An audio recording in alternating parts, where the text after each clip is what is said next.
what's going on? Welcome into another edition of the Boston Sports Summit. I'm here with a very special guest. We have Chris Cotillo. I always have to go the opposite way, like I see you this way, but it's actually this way. Reporter for MassLive, Red Sox beat writer. Chris, how are you doing today? I'm good. How are you? I'm fantastic. Busy day yesterday, and we're going to get right into that busy time of the year for the offseason. What are your kind of thoughts, expectations right now? Yeah, I mean, in terms of yesterday, I think it was, kind of just, roster cleanup, but I think some more significant moves than, I would have imagined. Obviously, Bernardino's a guy that has been really good for this team for a few years. So to see him get traded was a little bit of a surprise. To see, Murphy, who had a pretty good year, get moved, also a little surprising. I think it just speaks to the fact that they feel really comfortable about the pitching depth, and they're not really at a point now where they want to raise the floor of the pitching staff, because I think you've seen that, raised in the last couple of years. Believe it or not, they had, I think, the best bullpen ERA in baseball last year. Obviously, Chapman and Whitlock helped a lot there, and a lot of young guys came up and contributed from early and totally to some other guys. So, that means tough decisions are going to come. So I think organizationally, that's a good sign. Obviously, I think big picture, the Brennan Bernardino trade to the Rockies on a Tuesday hopefully won't be the biggest Red Sox move of the year. I think if they did that, fans would storm Fenway in April. But you got to get some of that movement out of the way early to kind of follow MLB's deadlines and get your roster in a place where you can make those bigger strikes. And I think Breslow set a high bar for himself. They want a really good starter and a power bat. Anything short of that's going to be a failure. Yeah, absolutely, and that's something that I've been clamoring for a long time, and it's ironic too that they're talking about wanting a power bat, and they kind of had it, but they traded away their power guy. Which, again, say what you want about the diva personality, him not wanting to be a leader for that type of money. It is what it is, but you didn't even get back an asset, really. I mean, I've been here saying Jordan Hicks sucks.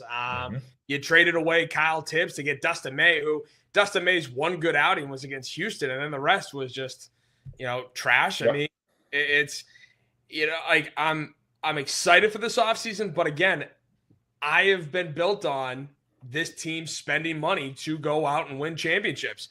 And within the last decade, that's the last thing they do.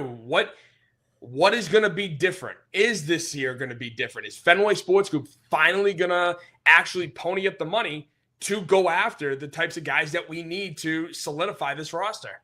They did last year.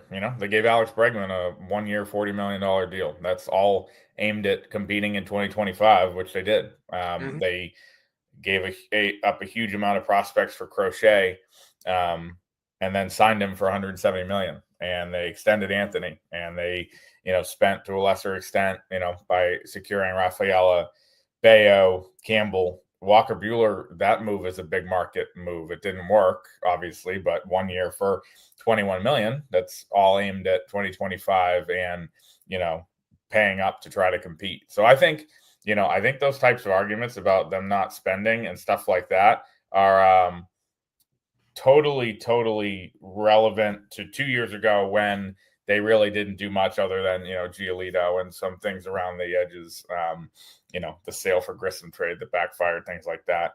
And I think they obviously, the end of the Heim era, there were a lot of times that, they did not spend and were not aggressive in the off seasons, were not aggressive at trade deadlines, stuff like that. But I do think last year, something changed, and I think they wanted to align it with when Anthony and Meyer and Campbell and Early and Tolle and some of these guys would be ready, which we saw them all, in the big leagues to varying levels of success last year. So, the Devers trade, to me, I agree with the point about not getting much back. To me, it's all about how you spend that money. Giving Anthony some of it is not enough. I think they need to go out and, get a Schwarber or an Alonso and get a top line pitcher. And the roster is really not that far off. You don't need 15 different pieces. You don't need 10 different pieces. You probably don't need 5. You need like 2 or 3 upgrades at real spots, obviously filling the Bregman hole, and then, going and getting one other lineup upgrade and a starting pitcher and maybe some lefty relievers after they traded all of them yesterday. So, again, I think when always look back at that Red Sox Devers trade, I've thought about it this way. Part one, the main reason they did it was to rid themselves of Devers because the situation had become untenable, and being there every day, I can tell you that it was horrible. Like they were not going to be able to go on, like that together. Part two was about the financial room, which now is the time to actually show that. And part three was about the 4 guys they get back. And so when you think about that in that lens, maybe Kyle Harrison turns into something, maybe Jordan Hicks can turn it around next year. But it was really about addition by subtraction, and then the after effect of that being, clearing that salary, and it's on them now to spend that money. Yeah, absolutely. And it's funny because the amount, and again, I understand, say like Jordan Hicks had a tough year, not only out in San Francisco, but especially here in Boston. And as you mentioned, again, could they have gone on the winning that they did, the second half of the year without Devers? I like you were saying that it's that they couldn't because the situation was tough, and I don't disagree with that. And it's interesting because the amount of games that Jordan Hicks blew, and the amount of close games that we're in, how much would it have been different if Devers was in the lineup? I mean, at the end of the season, going into that Yankee series, I think in game 1 when they showed the lineup, I'm looking at that card going, uh-oh. Like, right. Nate Soga, Nick Eaton, Romy Gonzalez is, at least 3 of our guys in the starting lineup. I'm like, if I had any hopes of us competing, it was a freaking miracle that we would make a deep playoff run with that lineup. So I don't know, just the addition with the subtraction of Devers obviously cost us. Now, yes, we discussed that, we didn't get much in return, but the thing that concerns me is, yes, they did actually go out and spend. They, like you said, signed Bregman to a 1-year, $40 million deal. They did get Garrett Crochet, which is great. They did the right things.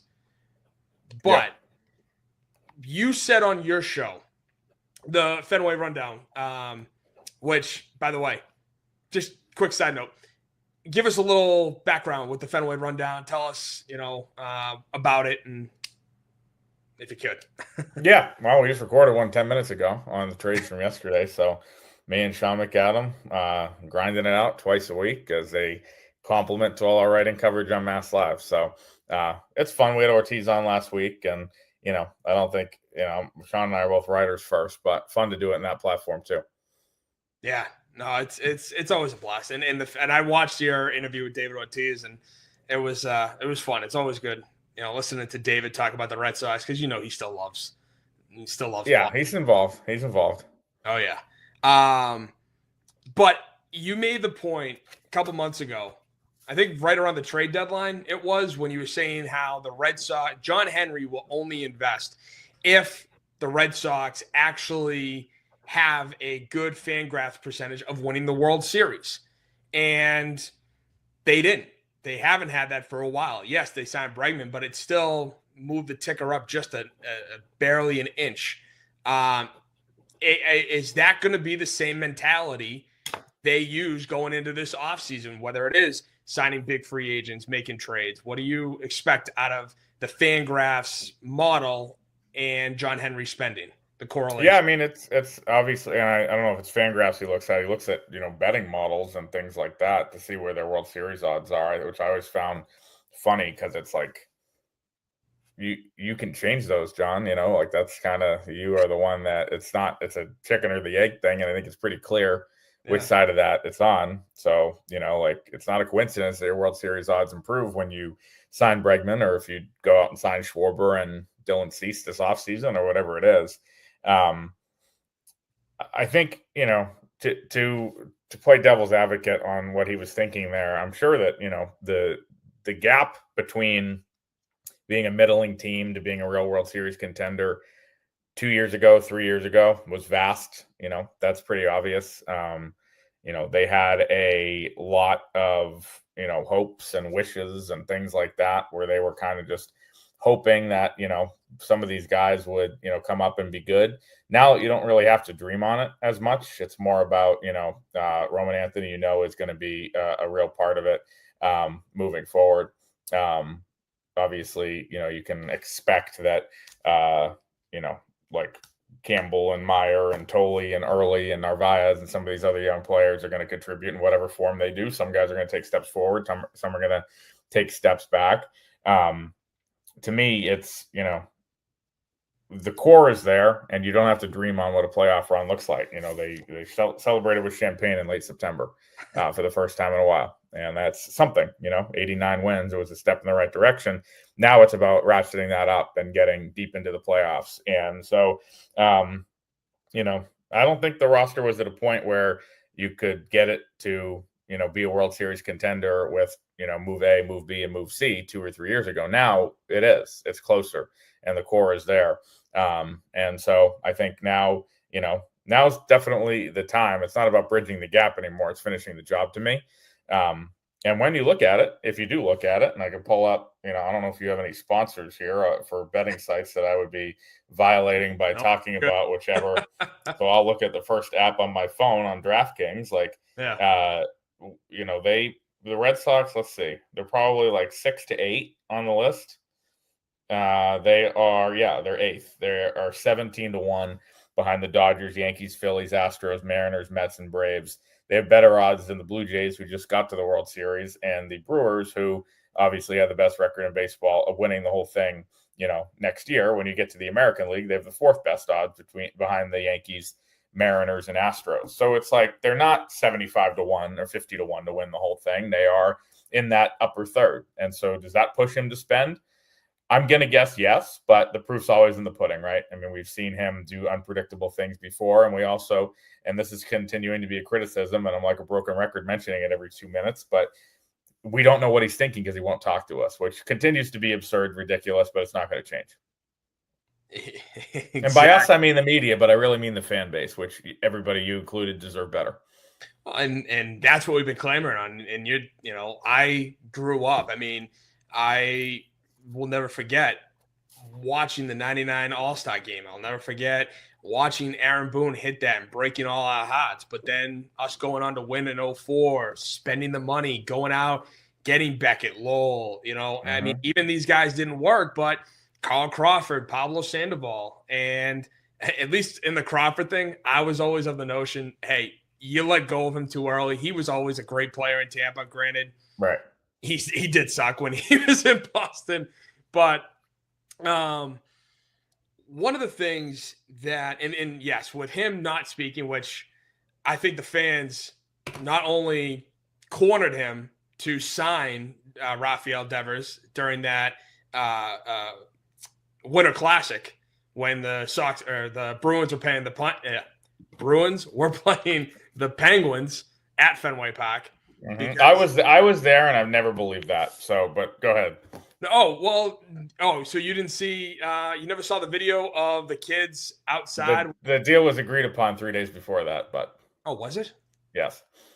Oh, damn. Well, I got my screwed up.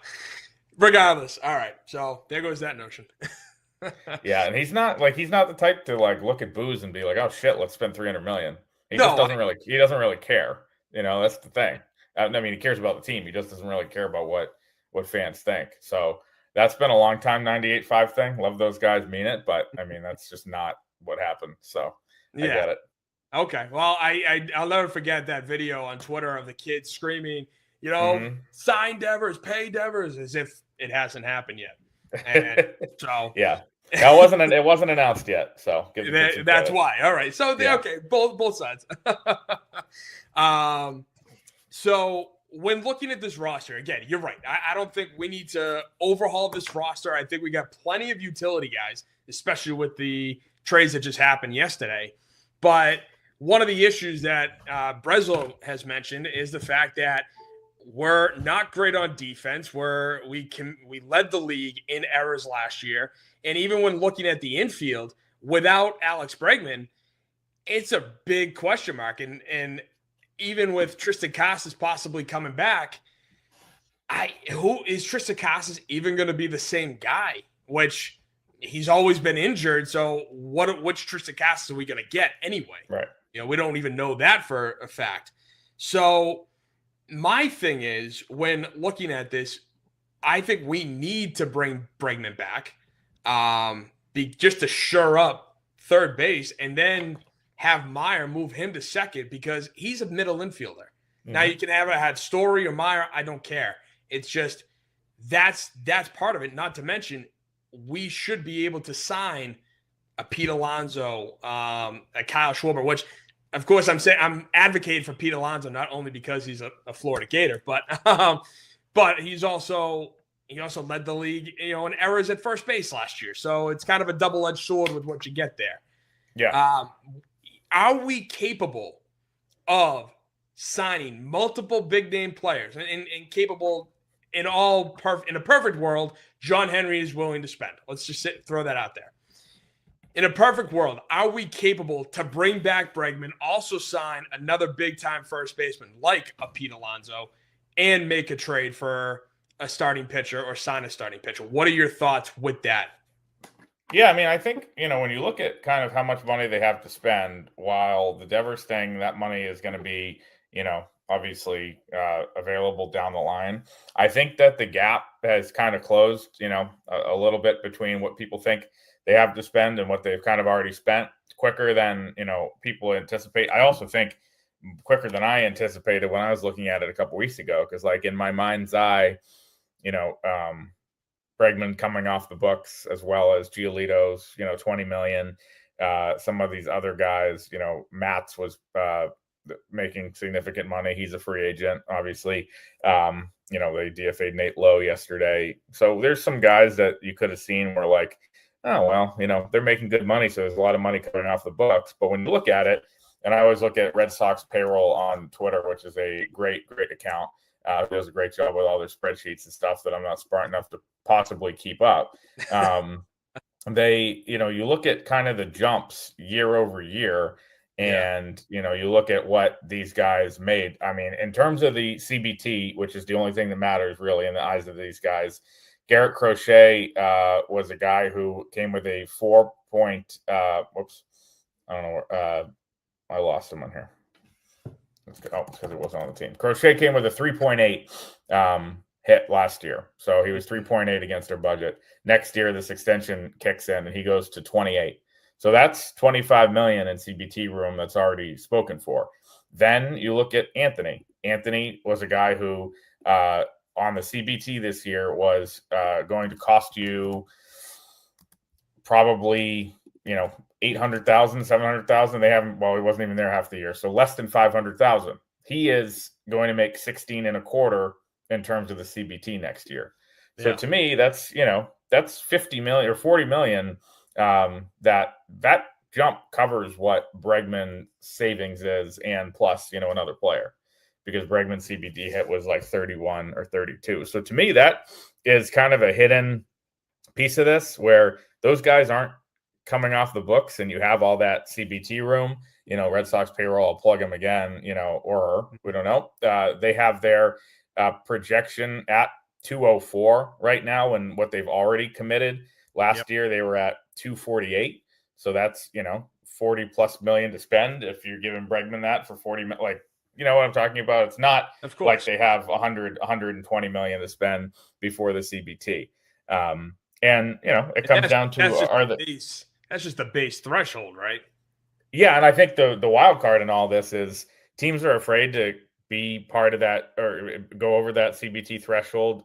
The more you do it and the more years in a row you do it, you get penalized more.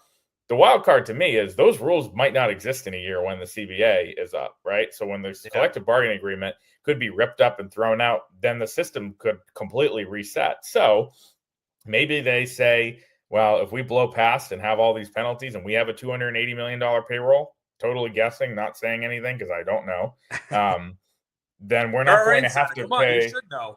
Yeah. I that's like a quick sidebar yesterday, tweeting about, I can confirm the Red Sox traded Bernardino. Okay, tweet that or confirm that they have made a trade with Seattle, and I have 10 texts out like, who did you get back for Bernardino? Or to Rockies people, who did you trade for Bernardino? Like 10, 15 texts. Sean McAdam and Chris Smith, who I work with, also have that. We're waiting on one. We just need one person to respond to our 30 combined texts, and people are responding. Why aren't you telling us the return? You think I know that and I'm just hiding it from you? Obviously, we are trying. Anyway, they don't have, they don't have a ton of room under that first CBT. To me, it's like, does that CBT matter? Where, like, are they going to be worried about that? Or are they okay exceeding it because the thresholds and the penalties might not exist in a year when the collective bargaining agreement's thrown out? That stuff's really interesting.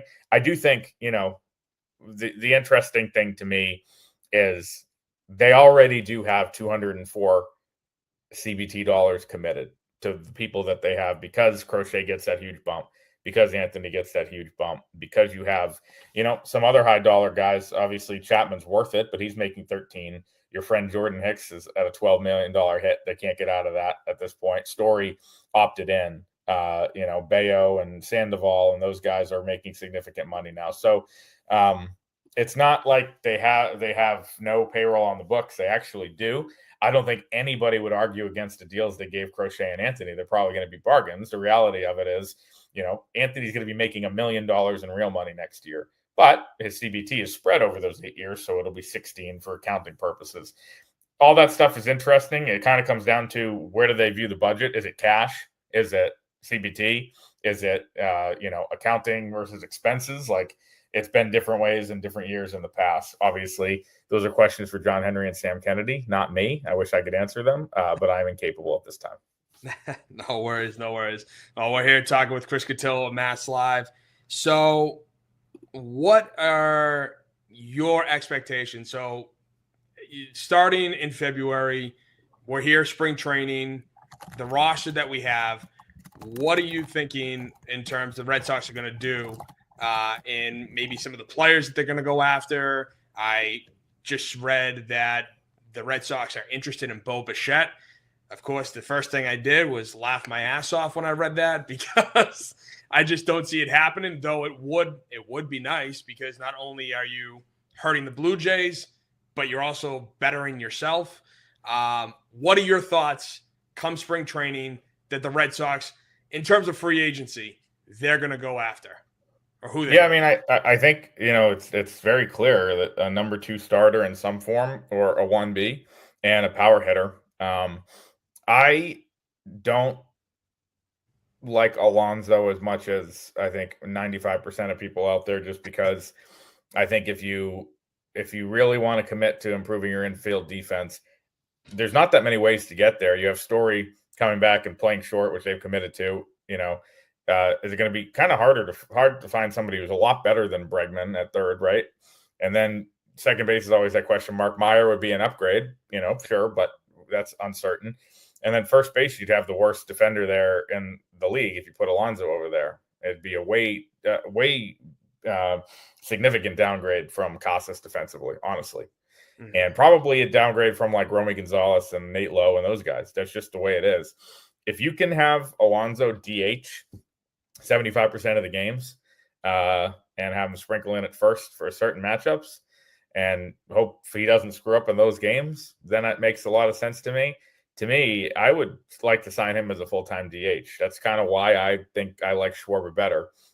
Because, people looked at the left-right thing. That doesn't really matter with Schwarber. Schwarber crushed lefties last year at the same rate he did righties. I'm biased because I covered him, I think, for 2 months and loved it. He was a great guy, and he's from Waltham, of course. So, people love that, but not really. But if I would go Schwarber over Alonso, I don't know where else you're going to get that bat. Bichette is an interesting one, because if he can play second and be good defensively there, I think that solves the middle infield for a long time. And we have Meyer mixing in, and I think that's actually a better fit than people think.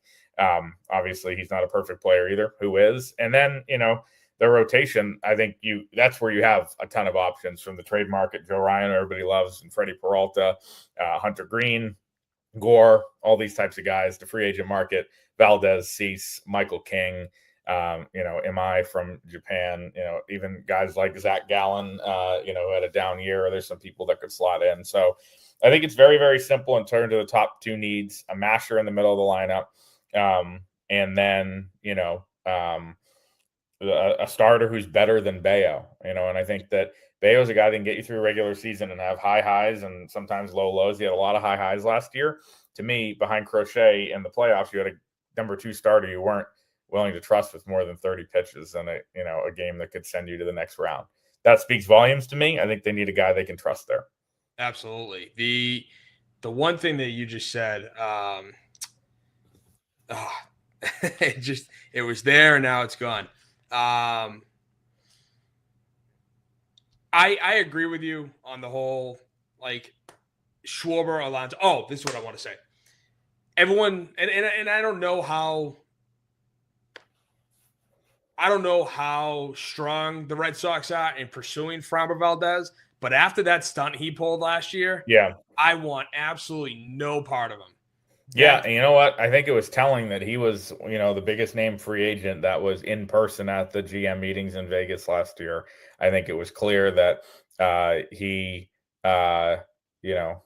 needed to go and talk to teams in person and be like, all right, hey, I'm here to answer your questions. At the end of the day, I agree with you. That's not great. That's one horrible incident. Not like it was illegal or anything, but you know what I mean? Like one on actually, there's probably some law somewhere, but intentional injury or something. But the problem, he also he's also been one of the best starters in baseball for like 5 years. So I mean, if that irritation of that moment is going to make up for a 3.36 ERA in 1,000 innings over 8 seasons, that's the thing. Like, at the end of the day, I don't think that's going to hurt his value because teams need aces, and he's a guy who's been one. I don't know if he's a perfect fit here. I don't know if they'd spend that much on that guy, but I get the point. I just don't think I think teams are going to be like, all right, yeah, that sucked. It's not going to happen again. But at the end of the day, he's going to pitch for you, Exactly. And then I agree. Like there's probably going to be some team out there that's going to willing to spend top dollar to go get him. One, I obviously hope that's just not us. But two, you have a third string catcher telling you, get off the mound. You didn't like the call that I made, so get off the mound so we can talk about this. Yep. And all of a sudden, he still goes with the pitch. The guy hits a bomb that goes over the train tracks in Houston. And then the very next pitch doesn't even let the catcher settle and drills him straight in the chest. I'm sorry. That's unforgivable at any level, because then again, you have the team going to the backup third string catcher saying, keep your mouth shut. Keep your mouth shut. Because after the game, he's like, oh, well, you just, it's like, no. Tell the truth. Please tell the truth. Tell us how much of a a-hole this guy, was for that move. So, yeah. And let me ask you, too. If the Red Sox do bring back Bregman, let's say, right around the $35 million range, because is that what he's looking for? Right around there? So, yeah. I think the years matter a lot to him. Exactly. Yeah, he cares more about the years. But if they bring him back, are they going to sit there and say, hey, we've signed our power hitter? Or are they still going to try to go after somebody? Yeah, I mean, I think they need more than that. We saw that even with Bregman in the lineup last year, they still were didn't have enough pop. And, you could argue that with even Devers on the team. Abreu can get hot and hit some home runs. Bregman's not that guy at this point. It wasn't last year. Story, obviously, streaky, but is what it is. I think, you need, even like a guy like Suarez would make some sense, just as a guy who can absolutely mash homers. It changes the game, especially in the playoffs. And some of those boomer bust guys, they do change games. They're not perfect. No player is, but, they help. Just as long as we don't get a Willie Mo Pena, then I'm okay with that. He's the ultimate boomer bust guy, right? My gosh, I'll never forget Willie Mo. That was, home run or strikeout, and it was a hell of a lot more strikeouts than home runs. That's true. All right, so just It's November 19th, 2025. We haven't made any deals outside of obviously, Rule 5 stuff yesterday. What are your expectations for next season for the Red Sox? What are we going to be sitting here November 19th, 2026 saying about this team?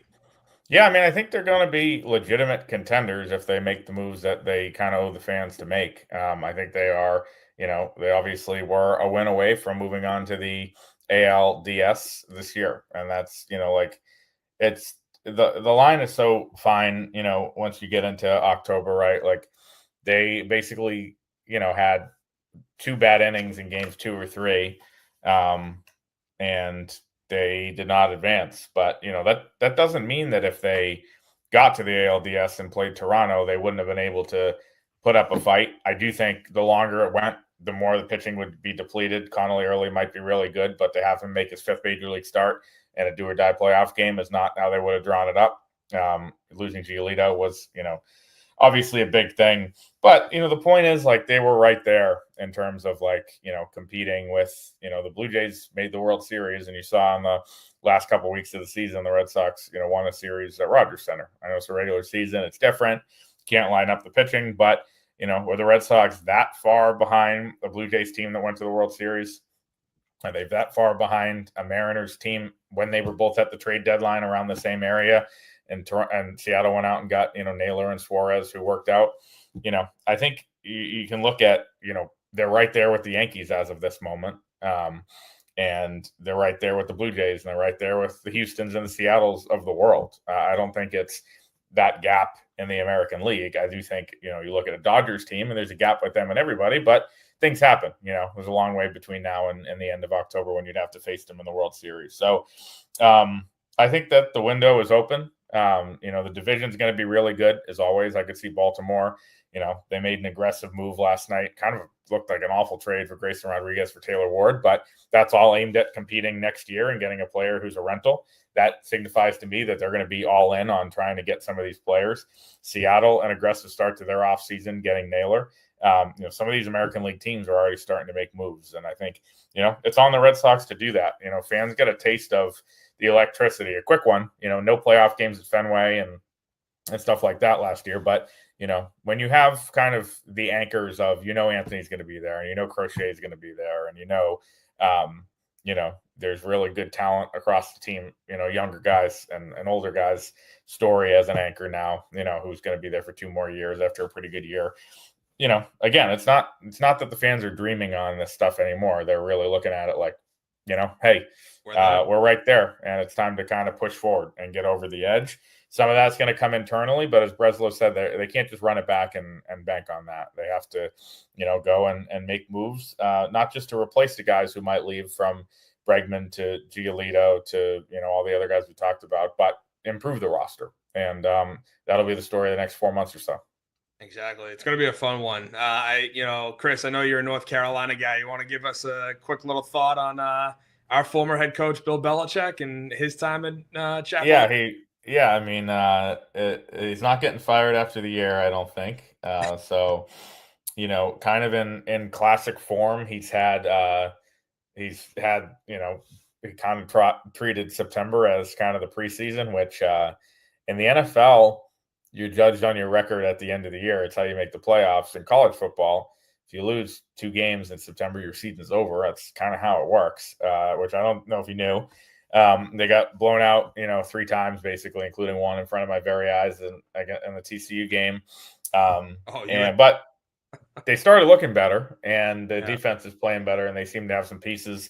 They need to go get a really good quarterback in the portal. Teams can do that. You've seen guys, like Mendoza go to Indiana and turn it around immediately. And, Will Howard was a guy that Carolina was in on a couple of years ago. And this Chandler Morris kid at Virginia, like there's always really talented guys in the portal. Everybody's in the portal all the time. So they got to pay up for that, move on for the kid they have now, and continue to coach up the defense to be pretty good. And I think they'll be okay next year. But they're going to give him a leash to run his process and run his the way he does things. I think Lombardi too, unfortunately. So it's basketball season here. They're 5-0, and big games against Michigan State and St. Bonaventure next week. That's all that matters. Yeah, basketball. That's true. Yeah. Isn't I it? shifted gears quickly. Yeah. Come September 30th, you're like, all right, when's basketball starting up? Seriously, no, it's September 2nd, the TCU game. Was it Chandler Morris, the guy that Lombardi said will never play in the NFL? That's why they didn't go after him. There were some reports like that, but then Morris said that he never heard from them. So who knows? There's a lot of different stuff. Obviously a lot related to Jordan Hudson, but a lot of different reports and a lot of stuff floating. And so Pablo Torre is UNC's best beat writer right now. So that continues. There's more today, but it is what it is. It's not like we had a very high bar to clear football wise. Anyway, it's not a powerhouse, but they could be good, and if they just can figure it out, and they never have been. Yeah, you don't think Belichick's going to go for the Giants job? No, and I also don't think the Giants want him. So that kind of makes that one easy. Yeah, well, Chris, I really appreciate you sitting down, taking the time. You got Chris Cotillo of MassLive. Tell us where people can find you and read your articles and everything. Yep, MassLive.com, Fenway Rundown podcast, as I said. And, once the workshop gets rolling in January, spots will remain. Awesome. Well, Chris, once again, I really appreciate it. It's been a blast. And, hey, for the Boston Sports Summit, I'm your host, Tim Barnard, presented by the Grid Network. Chris Cotillo, MassLive, thank you once again. And, all right, we'll be talking soon. Hopefully the Red Sox got some big moves up their sleeve. Sounds good. Thanks, Tim. Thank you.